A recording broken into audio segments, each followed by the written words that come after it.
ирээдүйн цагийн хэлбэрүүд болох will, be going to болон present continuous ийг хэрхэн зөв ашиглах талаар өнөөдөр ярилццгаая. Эдгээр хэлбэрүүд нь ирээдүйн үйл явдлыг илэрхийлэгч тус бүр өөрийн гэсэн утга хэрэглээний ялгаатай байдаг. Эхлээд will хэлбэрийг авч үзье.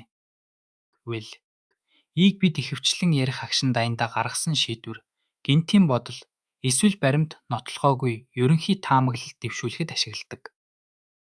Энэ нь төлөвлөгдөөгүй, шууд санаанд орсон зүйлийг илэрхийлэхэд тохиромжтой юм. Will ийм бүтэц маш энгийн. Үйл үгийн үндсэн хэлбэр буюу ээр үргэлжилнэ. Жишээлбэл I will call you later.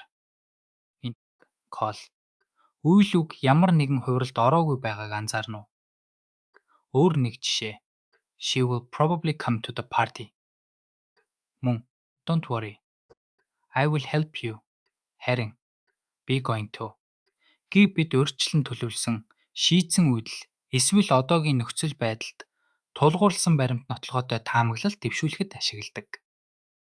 Энэ нь аль хэдийн шийдэгдсэн эсвэл ойлгомжтой үйл явдлуудад илүү тохиромжтой байдаг.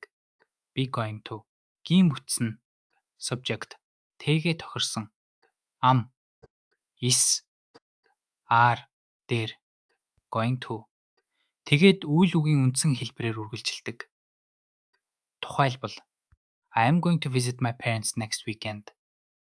Мөн look at those dark clouds. It's going to rain.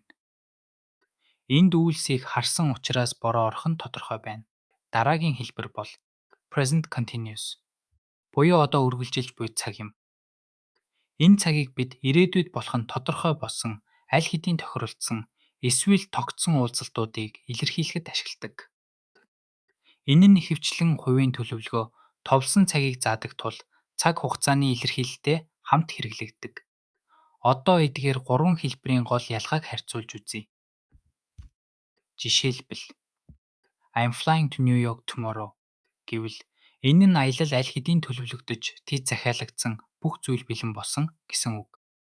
Хэрэв та яг одоо нисэхээр шийдсэн бол I will fly to New York tomorrow гэж хэлнэ. Ийм нарийн ялгаануудыг анзаарч зөв хэрэглэх нь чухал юм. Ийхүү бид will, be to болон present continuous хэлбэрүүдийн ялгаа хэрэглээг авч үзлээ. Эдгээрийг зөв ашиглах нь таны харилцааны чадварыг сайжруулж, илүү байгалийн англи хэлтэн шиг ярихад тусална.